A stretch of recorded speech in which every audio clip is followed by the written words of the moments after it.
CBN Sustentabilidade, com Rosana Jatobá.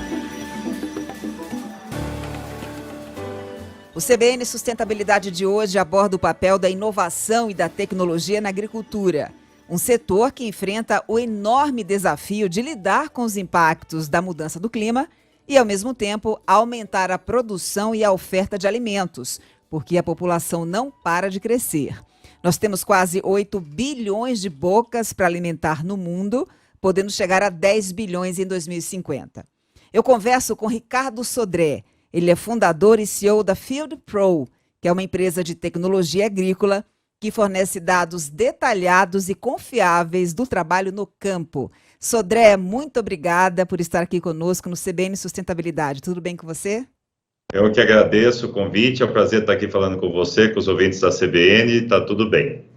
Sodré, essa ferramenta que você desenvolveu, um sensor portátil que faz a leitura do microclima e também do solo, está sendo considerada pelos especialistas a evolução de uma estação de meteorologia, que é aquela casinha, né, que é colocada em um determinado ponto e ela vai coletando dados sobre temperatura, umidade, chuva, qualidade do solo. Eu queria te perguntar, qual é a diferença entre essa casinha tradicional e o produto que vocês têm?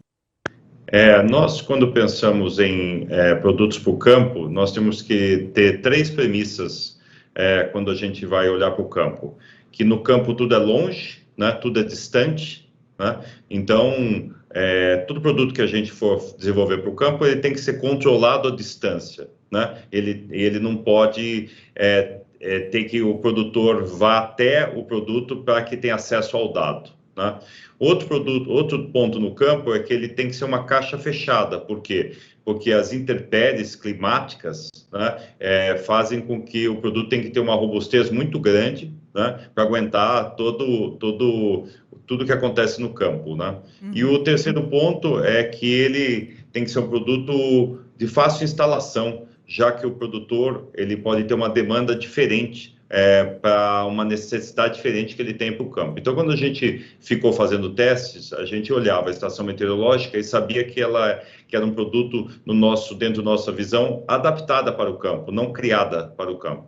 Então, a gente desenvolveu um produto que você controla ele à distância, então você liga e desliga ele à distância, você manda comando para ele à distância, você vê os dados que ele manda para a nuvem e chega no seu celular, no seu desktop a cada hora, né? E ele não tem cabo nenhum. Então, você coloca o produto no campo, ele monitora o solo, o clima ao mesmo tempo, e ele não dá manutenção.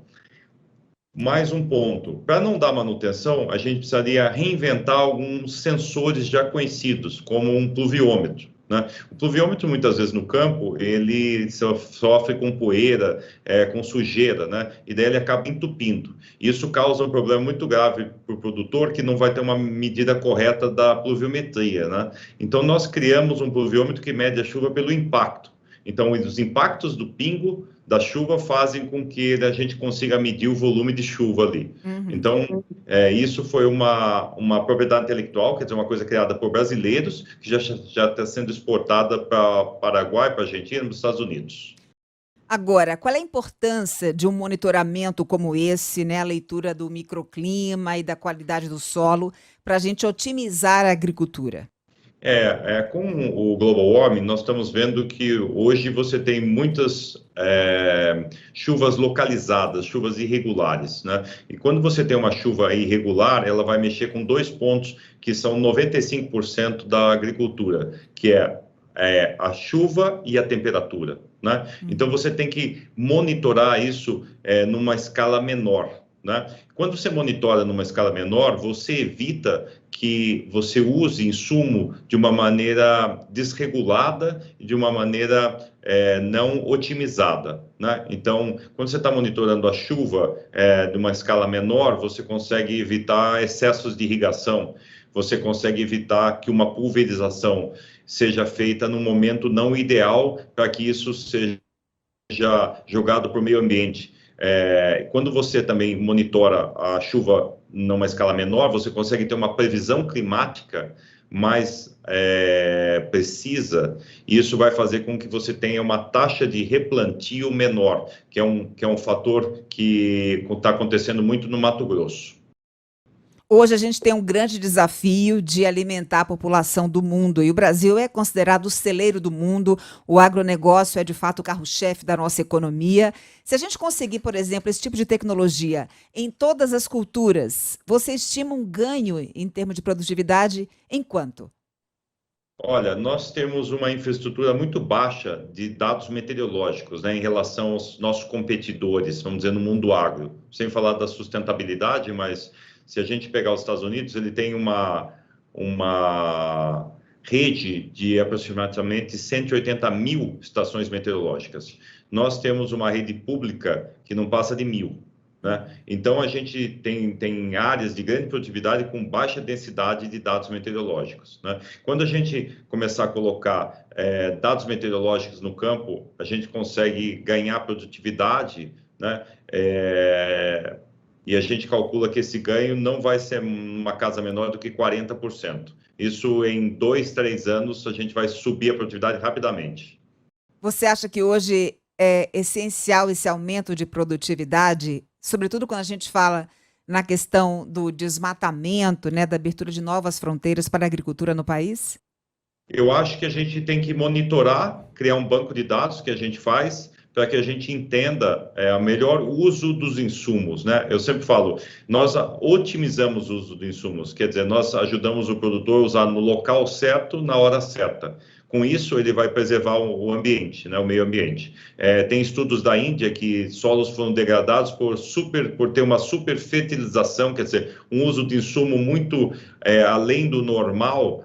Depois de 20 anos, os solos ficaram degradados. Então, a gente ajuda o produtor a usar com a maneira correta, né? Nem mais nem menos.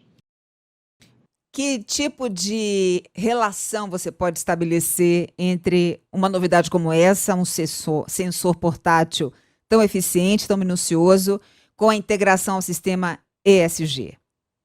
Eu acho que um dos principais pontos é que a gente vai ter um cálculo muito preciso de toda a cadeia, né? A gente vai sempre olhar com qualquer operação que foi feita no campo, qualquer manejo na lavoura, a gente vai ter um raio-x do que estava acontecendo ali naquele manejo, e isso vai criar um banco de dados que está muito ligado dentro dessa tendência, né? Uhum. Agora, Sodré, o que a gente vem observando aqui no nosso país é que eventos climáticos extremos, como secas, tempestades, uma mudança brusca no regime de chuva, a questão da biodiversidade, quando a gente repara na invasão de pragas, na perda de polinizadores, que é uma questão crucial para a sustentabilidade, a gente observa que todos esses fatores estão, sim, afetando as safras. O que é que dá para fazer em termos de tecnologia para melhorar esse quadro? Eu acho que, eu sempre falo, para você entender o que está acontecendo, você tem que ter dados, você tem que ter informação do campo, né? Hoje tem muita tomada de decisão que é feita ainda em base de históricos climáticos que não se repetem mais, né? Hoje se você for pegar cultivares, né, que são o tipo de sementes que você coloca no campo, elas reagem de uma maneira diferente do que as cultivares de 10 anos atrás. Elas têm uma resiliência muito maior. Então, como a gente está sofrendo essa mudança de clima, né, eu acho que bases têm que ser restabelecidas para entender que tem que ter um novo conceito de monitoramento, que isso vai fazer a diferença para que a gente proteja o meio ambiente, né, mas também proteja o lado do produtor, né, que ele tenha ganho e crie uma lavoura sustentável que possa ser o sustento das gerações da sua família. O que você tem observado por parte dos agricultores com relação a essa tecnologia? Eles estão receptivos ou ainda existe algum tipo de obstáculo? Eu acho que toda a inovação ela tem que criar um movimento e um aculturamento, né? Obviamente que quando os produtores experimentam a tecnologia, a receptividade é altíssima, né? A gente está muito feliz que a gente já foi para grandes produtores, mas a gente tem que aculturar o produtor, porque é uma inovação, então a gente tem que ter um trabalho aí de mostrar o benefício, o ganho que ele vai ter, não só na produtividade, mas também no meio ambiente. Então, acho que tem um trabalho de aculturamento aí. Agora, cada sensor, ele tem capacidade de monitorar que tamanho? Qual o tamanho da área que ele consegue monitorar? Essa é uma ótima pergunta. Ele monitora, porque a gente monitora o microclima. Então, ele monitora num clima, numa área mais plana, ele monitora 1.000 hectares, e numa área com relevo mais acentuado, 700 hectares. Né? A gente também cruza essa informação do sensor com o satélite, para dar grandeza no dado. Né? Então, esse sensor manda a informação para o satélite e o satélite extrapola esse dado. Né? Então, a gente consegue atingir 1.000 hectares, tipo no Mato Grosso, que é mais plano. Então, vamos me dar uma ordem de grandeza. Uma fazenda assim de soja, ou sei lá, uma outra cultura. Dependendo do porte, você vai precisar de muitos sensores. Eles somam, eles vão somando, eles vão ganhando escala a partir que você vai colocando ele, porque eles vão trabalhando em rede, mas obviamente numa fazenda de 10.000 hectares, nós vamos precisar pelo menos 8, 7 sensores, porque eles vão ganhando rede. Né? Agora nós temos exemplos do Mato Grosso que em áreas de 1.000 hectares de diferença, nós tivemos chuvas com diferença de 20 milímetros no mesmo dia. Né? Então, se 1.000 hectares são mais ou menos 3,5 km, então, com 3,5 km de diferença, a chuva teve 20 milímetros. Isso mexe muito no manejo do solo e no manejo da cultura que o produtor faz. Eu soube que vocês fizeram recentemente uma parceria com o INMET, o Instituto Nacional de Meteorologia. Conta pra gente quais são os termos dessa parceria. Sim, nós ficamos muito felizes de se aproximar do IMET, né? Porque nós queremos melhorar a previsão climática do Brasil, essa é uma das nossas missões, né? A gente acredita que, estando parceiro do IMET, a gente vai ter tudo que o IMET pode trazer de benefício para a gente, que é todo o histórico meteorológico e todo o know-how, né? Através do histórico, e a gente está dando toda a nossa rede conectada para ele puxar o dado e todo o nosso algoritmo de análise climática. Né? Então, a gente está fazendo uma bela parceria, uma bela troca aí, e para a gente é muito importante estar próximo do IMET, próximo do órgão para melhorar a previsão climática do Brasil. Você mencionou agora há pouco essa questão da integração com os satélites. Eu quero trazer nossa discussão para a questão do desmatamento. A gente sabe que o agronegócio brasileiro é a principal fonte de emissão de gases de efeito estufa do país. Responde por cerca de 71% das emissões. E isso dificulta, claro, a gente cumprir nossos acordos com o Acordo de Paris, os nossos compromissos. De que maneira uma tecnologia como essa, de monitoramento, ajuda nessa questão? Nós, através do satélite, além de extrapolar o dado, nós monitoramos a área plantada, né? Nós monitoramos as áreas de preservação em cada estado, obedecendo as regras de cada estado. Né? Então, quando a gente olha o produtor em si, a gente vai somar os talhões com a área de preservação e a gente consegue dar um todo, uma grandeza ali do que você está tendo dentro das regras governamentais para as áreas de preservação dentro das culturas. Né? Então, o satélite ajuda a gente a garantir que o manejo também do produtor seja em linha com as regras que ele tem que adotar para preservar a mata ali na sua cultura, na sua fazenda. É plausível, Sodré, a gente imaginar que sensores como este pudessem ser colocados Brasil afora, na Amazônia, por exemplo, para a gente ter uma leitura ali do microclima e também do solo e detectar possível devastação? Ou não? Com certeza. O sensor, ele monitora a temperatura, a umidade, o vento, a chuva, o solo. Então, como eles funcionam em rede e têm a mesma calibração, com certeza essa é uma ambição nossa e a gente consegue prever até as queimadas. A gente consegue prever o caminho da queimada, né? Com o satélite e a direção dos ventos. Então, a gente consegue, quando tiver uma rede de sensores, a gente consegue dar alertas a tempo para que se bloqueie queimadas e, obviamente, desmatamento. Você, obviamente, com um sensor como esse, não vai conseguir ver a imagem do desmatador ali no campo, na área de preservação, mas através dos dados que são gerados, você tem uma ideia se aquela área está sofrendo algum tipo de mudança, né? Com certeza, isso a gente faz através do solo, porque o solo tem uma reação diferente quando está plantado, quando tem mata ou tem cultura ou não, né? Então a gente monitora a umidade, a condutividade elétrica, a salinidade do solo e também a gente alia o satélite para ter a imagem ali de como está os índices de massa verde naquela área. Então a gente consegue ver sim. Hoje, a grande dificuldade do monitoramento da Amazônia é que os dados chegam depois que o devastador fez a festa. No seu caso, um sensor como esse, é em tempo real é que ele manda essas informações para a central? Sim, o problema hoje é que muitas estações, muitos dados, você tem que ir lá buscar, feito em data logger, você tem que buscar os dados. O nosso transmite os dados a cada hora. Então, você cada hora tem um resumo da temperatura, do solo, do ar, da umidade do solo e do ar, da chuva, do vento, do molhamento foliar para a praga daquela região, daquele microclima. Então, você tem em tempo real. Bem, além desse ponto do desmatamento ilegal, né, que é um compromisso do Brasil, a redução do desmatamento ilegal, na verdade não é nem a redução, né? A redução a zero do desmatamento ilegal até 2030 é sim um dos compromissos que a gente assumiu no Acordo de Paris. Mas temos também o compromisso de recuperar mais de 15 milhões de pastagens que são degradadas e também de reflorestar 12 milhões de hectares. Uma tecnologia como essa auxilia de que maneira nesses compromissos assumidos? A gente consegue monitorar ali a necessidade ali climática do meio ambiente para que quando você vai fazer um reflorestamento, você sabe ali que tipo de necessidade climática você tem, quais variáveis ali você tem que colocar para voltar, né? A gente sabe que reflorestar não é apenas colocar árvore no local da onde tinha, mas realmente voltar ao microclima ali. Então a gente consegue fazer isso, né?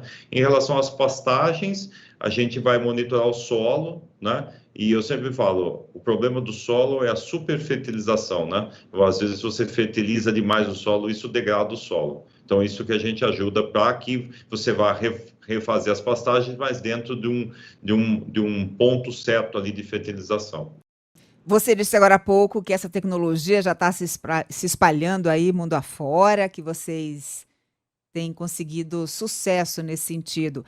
Mas conta para mim exemplos aqui no Brasil de áreas em que vocês implantaram esse sensor e que já houve um ganho de produtividade, já houve, por exemplo, essa questão da regeneração do solo.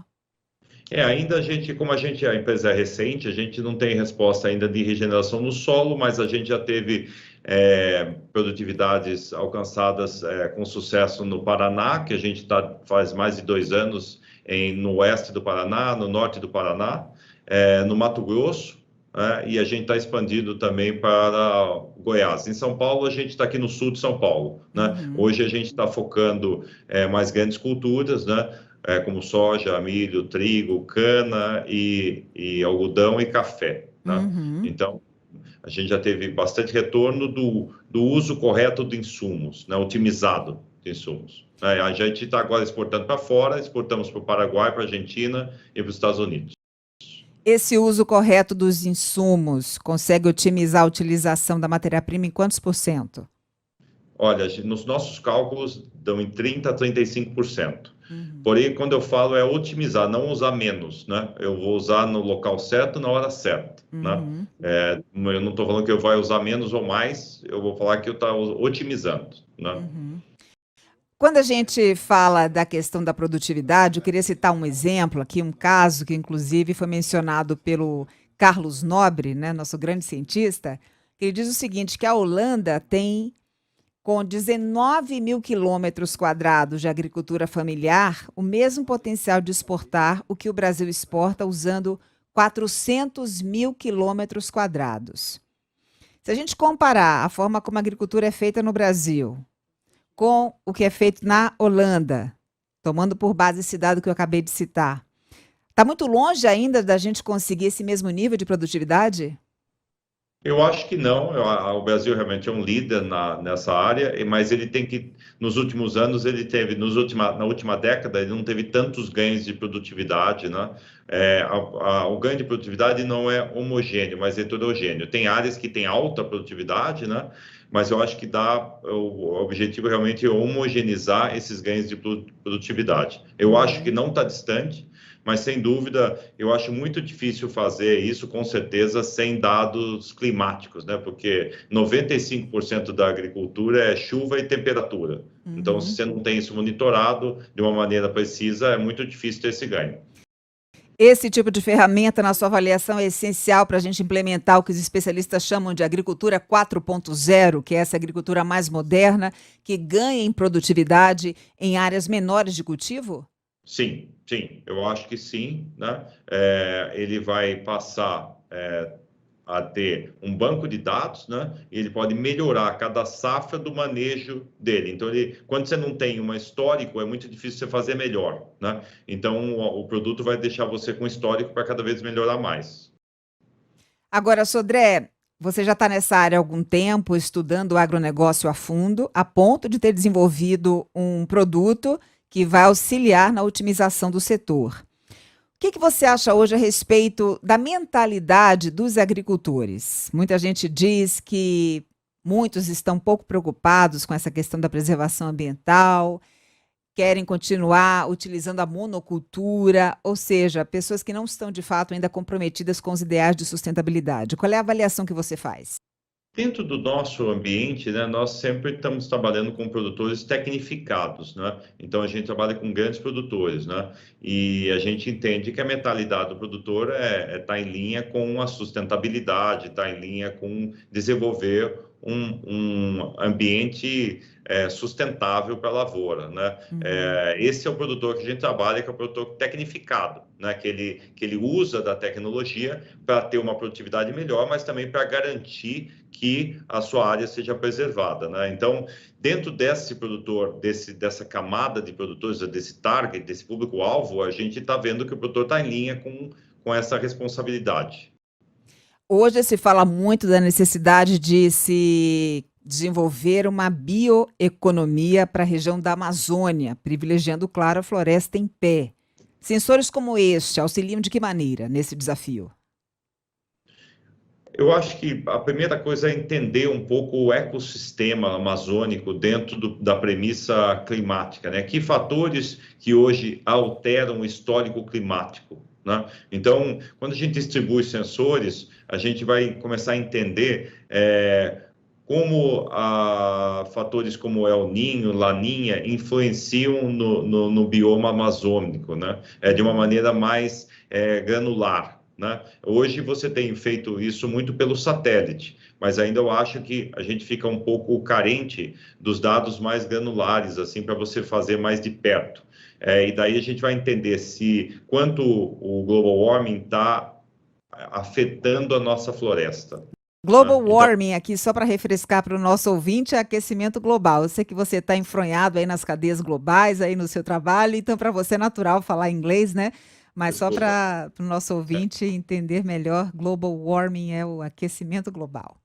Então, a gente tem que entender quanto o aquecimento global, bem lembrado, ele está influenciando no bioma amazônico dentro de baixo para cima. Hoje a gente está vendo pelo satélite de ver de cima para baixo, mas Uhum. os sensores vão começar a olhar de baixo para cima, né?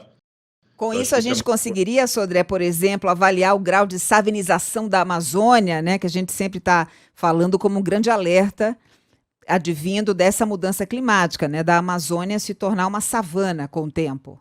Essa é uma ótima pergunta, parabéns pela pergunta. Os sensores, eles são calibrados para 10 texturas de solos diferentes, então texturas que têm diferente porcentagem de argila, de areia e de silt. Então, quando a gente coloca os sensores e a gente vai detectando a salinidade do solo, né? Então, com certeza, a gente vai ver curvas diferentes ao longo desses anos de monitoramento. Então, é perfeito a sua pergunta. Como seria isso? Seria o poder público bancando a compra de sensores como estes ou uma parceria público-privada? Como é que você desenha o modelo de negócio?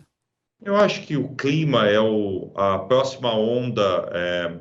A devastação do clima, ele, infelizmente, pode ser muito, muito, muito maior do que a gente está vivendo nessa pandemia. Então, eu acho que realmente as empresas privadas têm que participar, porque você cuidar do planeta, isso tem que, nós já estamos muito atrasados, né? Se a gente não fizer isso hoje, daqui 30 anos, a gente corre risco aí de ter devastações inimagináveis, né? Então, eu acho que você tem que ter uma parceria público-privada, mas as empresas têm que entender que isso faz parte do dia a dia delas, né? Preservar o planeta e ter ferramentas que ajudem a entender o que acontece, tá? Então, eu vejo que as empresas privadas têm que participar disso, sim.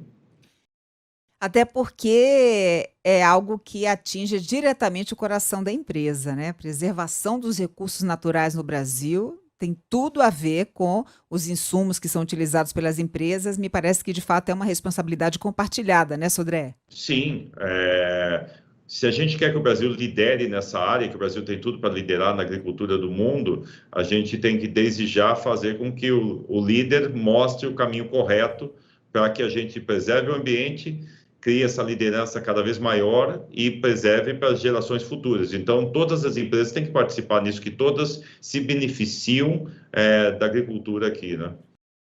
Muito bem. Ricardo Sodré, CEO e fundador do Field Pro, muito obrigada pela sua participação aqui no CBN Sustentabilidade. Foi um prazer conhecer um pouco mais sobre essa nova ferramenta, né? Esse sensor portátil que consegue monitorar o microclima e também a qualidade do solo de uma determinada região para a gente otimizar a agricultura no Brasil, que já tem muita pujança, né? É um orgulho para a gente o agronegócio. Obrigada, viu, Sodré? Um abraço para você e até a próxima. Muito obrigado, Rosana. Obrigado pela entrevista e obrigado para os ouvintes. Olha Tchau, só, tchau. antes de me despedir de você, eu só quero dizer que a gente está conversando com Ricardo Sodré, CEO e fundador do Field Pro, que é uma empresa de tecnologia, de inovação, com vistas a monitorar a agricultura, para tentar, de alguma forma, minimizar os impactos ambientais.